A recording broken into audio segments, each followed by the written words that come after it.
Hello दोस्तों, ये quick emergency update है। मुझे पता है आप में से ज़्यादातर लोग अच्छा महसूस नहीं कर रहे हैं क्योंकि क्रिप्टो करेंसी मार्केट की यहाँ बैंड बजी हुई है और हर कोई कॉइन डबल डिजिट के अंदर गिरा हुआ है और बिटकॉइन भी $1,00,000 से नीचे आ गया। लेकिन ये रातों रात हुआ क्या? मार्केट के अंदर इतना बड़ा क्रैश क्यों देखने को मिल रहा है और उसके पीछे का रीज़न क्या है? और यहाँ पे अब वो दिमाग के अंदर चलने लगता है, क्या भैया बुल रन ख़त्म हो गया या आने से पहले ही उसकी हवा निकल गई? ये सब बात इस वीडियो के अंदर समझाने की कोशिश करूंगा। और कॉइन्स जो डिप में हैं उनके साथ में क्या करना चाहिए, क्या हमें एग्जिट करना चाहिए, क्या हमें बाय करना चाहिए, और ओवरऑल सिचुएशन माहौल क्या बनाया जा रहा है और क्या दिख रहा है उसको समझाने की इस वीडियो के अंदर कोशिश करूंगा। दोस्तों, सुबह सुबह का टाइम है। सिचुएशन मुझे लगा कि यार जैसे सुबह उठा तो देखा कि यार सारा कुछ मार्केट डाउन है और यहाँ पे जो गलतियाँ हैं जिसकी वजह से रातों की नींद खराब होती है उसको समझाने की मैं कोशिश करूँगा। और मुझे लगा कि भैया यार सुबह सुबह का टाइम है, मेरे ख्याल से 7:30 बज रहे हैं इस टाइम पर और मेरे भाई बहन परेशान होंगे, तो सबसे पहले सब कुछ काम छोड़ के सबसे पहले वीडियो बनाओ। तो उठते ही वीडियो बनाने बैठ गया हूँ। तो साथ दिया करो। बुरे हालात में हम हमेशा साथ खड़े रहते हैं, अच्छे का तो हमें पता नहीं है, लेकिन बुरे के अंदर आपको हमेशा हम कोशिश करते हैं अप टू डेट रखने की। तो साथ दिया करो, वीडियो को शेयर कीजिए, चैनल को सब्सक्राइब कीजिए इंस्टेंट अपडेट के लिए, और लाइक भी आप कर दीजिएगा क्योंकि मुझे पता है आज लाइक करने का किसी का मन नहीं करेगा। लेकिन यहाँ पर क्या है, वही कहते हैं ना, शो मस्ट गो ऑन। तो ये हमें चलते रहना चाहिए। लेकिन यहाँ पर मार्केट के अंदर कल रात क्या हुआ आपको पता है। हमने 2-3 दिन पहले वीडियो में भी जिक्र किया था और 1-2 बार हमने जिक्र भी किया है। वो है कि FOMC की मीटिंग होनी थी और फेड इंटरेस्ट रेट कट करने की बात होनी थी। और इंटरेस्टिंग बात क्या है, जो एक्सपेक्टेड था 25 बेसिस पॉइंट, वो इंटरेस्ट रेट कट भी हुआ। लेकिन उसके बाद ये मार्केट के अंदर क्रैश क्यों? क्योंकि ये तो पॉजिटिव न्यूज़ थी। क्योंकि अगर आप देखते हैं नवंबर के अंदर या अक्टूबर के अंदर जब 50 बेसिस पॉइंट और 25 बेसिस पॉइंट ये जब कम किया था, उसके बाद तो मार्केट ने एकदम से सडन पंप लिया था। लेकिन यहाँ पे कल क्या हुआ ये आपको समझने की कोशिश करनी है। इसके मेरे पास 2 रीज़न हैं जो हमें अभी तक समझ में आ रहे हैं, जिसकी वजह से मार्केट पे प्रेशर देखने को मिल रहा है। पहला, यहाँ पर जो है जो USA की या ग्लोबल मार्केट है उसने इसको गलत तरीके से लिया है। वो गलत तरीके से लेने का मतलब है यानी कि मार्केट कल क्रैश होती दिखी और 1 ट्रिलियन से ज़्यादा जो है मार्केट से वाइप्ड आउट हो गया। मतलब 1 ट्रिलियन, कई कंट्रीज़ नहीं होती है उतने की, तो और वो बड़ी बड़ी कंट्रीज़ नहीं होती हैं उतनी वैल्यू की, तो उतना मार्केट से यहाँ पे चला गया। और उसका प्रेशर यहाँ पे हमें क्रिप्टो करेंसी मार्केट पे देखने को मिल रहा है। और क्यों, उसका रीज़न क्या है उसको समझेंगे। क्योंकि यहाँ पे फेड ने इंटरेस्ट रेट कट किया है, लेकिन इनका टारगेट है 2% तक लाने का। इस टाइम पे 4.75 से 4.5% के आसपास ले आए हैं ये। लेकिन यहाँ पर जो 2 कट रेट की बात करें 2025 में, और मार्केट एंटिसिपेट कर रही थी कि आने वाले टाइम के अंदर और इंटरेस्ट रेट कट होंगे, वो ऐसा लगता नहीं दिख रहा है। और ये डर लगने लगा है कि भैया रिसेशन की तरफ ना चले जाए। लेकिन यहाँ पे जो फेड के चेयरपर्सन है मिस्टर पॉवेल, वो कहते हैं कि यार जो है हमने रिसेशन को अवॉइड कर दिया और हमें 1 साल अच्छा और देखने को मिल सकता है। लेकिन मार्केट कुछ और ही एंटिसिपेट कर रही है और इसका प्रेशर हमें देखने को मिल रहा है। एक तो ये न्यूज़ जो है आप कह लीजिए इसका इम्पैक्ट पड़ा। दूसरा जो है वो है कि भैया जो फेड के चेयरपर्सन हैं मिस्टर पॉवेल, कल अपनी स्टेट के अंदर बिटकॉइन के बारे में उन्होंने डायरेक्ट बात करी और उसके अंदर भी उन्होंने अच्छी बात नहीं करी। और उनकी जो तरफ से जो स्टेटमेंट निकल के आई थी वो निकल के आई कि यहाँ पर Fed is not allowed to own Bitcoin. अब फेड जो है यानी कि फेडरल रिजर्व बिटकॉइन अलाउ ही नहीं है उसको रखना। अब यहाँ पे सबको पता है डोनाल्ड ट्रम्प जो कि प्रो हैं क्रिप्टो करेंसी को लेके, बिटकॉइन को लेके, वो कह रहे हैं कि भैया हम तो अपने रिजर्व में रखेंगे, स्ट्रेटेजिक रिजर्व में रखेंगे 1 मिलियन बिटकॉइन। और यहाँ पे जो फेड का जो मेन चेयरपर्सन है वो ये कह रहे हैं कि भैया यहाँ पर हमें अलाउ ही नहीं है। अब दोनों स्टेटमेंट कॉन्ट्राडिक्ट हो गई। अब इससे क्या हुआ, मार्केट के अंदर जो है ये हड़कंप मच गया कि भैया अगर फेड अलाउ नहीं करेगा तो US से कैसे रखेगी और नहीं रखेगी। तो इसकी वजह से भी यहाँ पे प्रेशर देखने को मिल रहा है।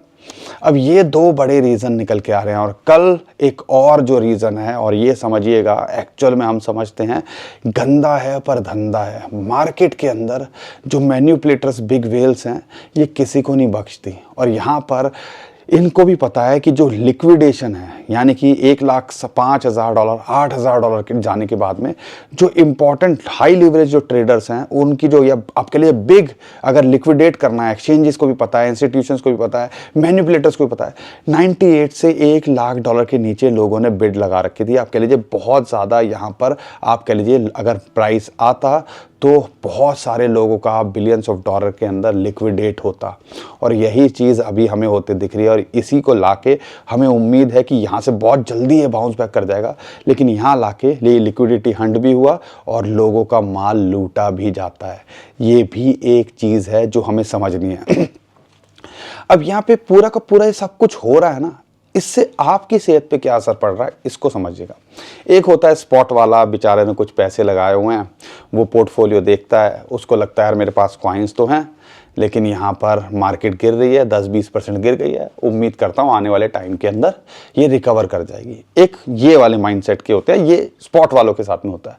लेकिन दूसरा जिसके हम लगातार आपको बात कर रहे हैं वो है फ्यूचर ट्रेडिंग वाले, और खासकर हाई लिवरेज क्या, अगर आपने 10x पे भी लिया हुआ है या 5x पे भी लिया हुआ है, कई कॉइन्स लिक्विडेट हुए हैं।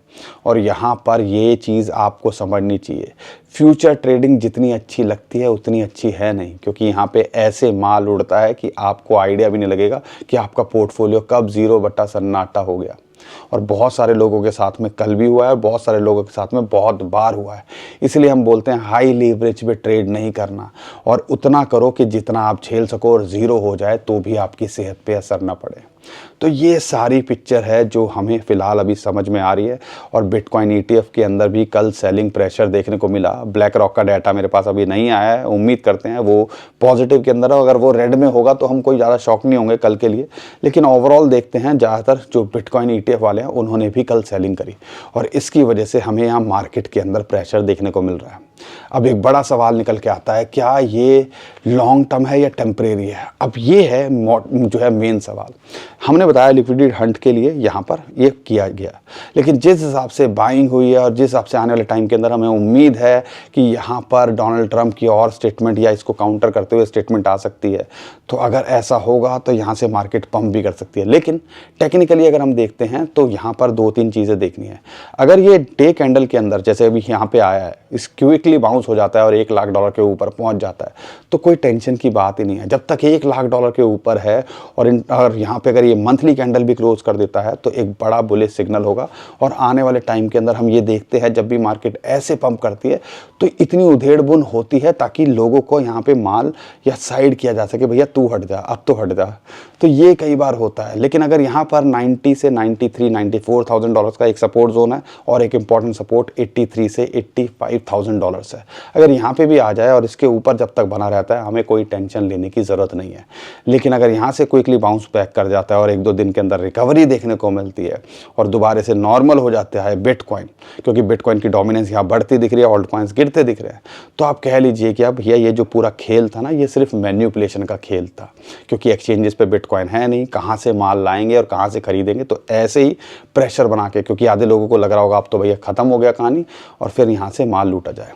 लेकिन यहाँ पे जो बिटकॉइन के ETF की बात करने के अलावा अगर मैं देखता हूँ, या मैनिपुलेशन की बात करने के अलावा देखता हूँ, तो बिटकॉइन की जो डोमिनेंस है वो बढ़ती दिख रही है। और बिटकॉइन की डोमिनेंस यानी कि आप कह लो बिटकॉइन इतना नहीं टूटा जितना हमें दिख रहा है ओवरऑल मार्केट के अंदर टूटते हुए सारी चीज़ें। लेकिन यहाँ पर अगर यहाँ बिटकॉइन की डोमिनेंस को देखते हैं तो ऐसा लगता है कि भैया ऑल्ट कॉइन्स अच्छा खासा टूटते दिख रहे हैं। लेकिन अगर ओवरऑल ऑल्ट कॉइन्स की बात करता हूँ तो यहाँ पर ध्यान रखिएगा, जितने भी कॉइन्स हैं डबल डिजिट के अंदर टूटे हुए हैं और अच्छा यहाँ पे मौका दे रहे हैं एंट्री बनाने का। और बड़े कॉइन्स के अंदर ही अगर आपको मौका मिल रहा है तो ज़्यादा रिस्क क्यों लेना।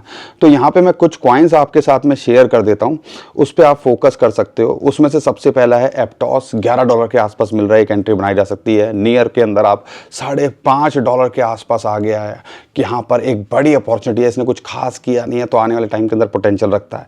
इनफैक्ट डॉट भी $60 के आसपास मिल रहा है, एक एंट्री बनाई जा सकती है। आर्बिट्रम $0.8 के आसपास मिल रहा है, एक एंट्री बनाई जा सकती है। अगर मैं बात करता हूँ LDO जो लीडो डाओ बोलते हैं जिसको, उसके अंदर $1.8 के आसपास मिल रहा है, एक एंट्री बनाई जा सकती है।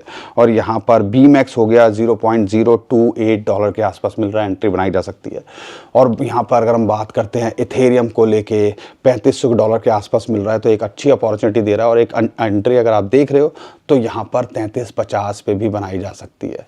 बड़े कॉइन्स के अंदर हो तो यहाँ पे कोई टेंशन की बात नहीं है, स्पॉट में हो तो कोई टेंशन की बात नहीं है। लेकिन अगर आप यहाँ पे ओवरऑल कॉइन्स की बात करते हैं तो जितने भी बड़े कॉइन्स हैं, अच्छे कॉइन्स हैं, पाइथ नेटवर्क अगर देखते हो $0.38 उसके आसपास चल रहा है, उसमें एंट्री बनाई जा सकती है। फैच के अंदर $1.4 के आसपास चल रहा है, उसके अंदर एंट्री बनाई जा सकती है। पॉलीगॉन मैटिक पोल जिसको कहते हैं, उसके अंदर $0.5 के आसपास आ गया है, उसके अंदर एंट्री बनाई जा सकती है।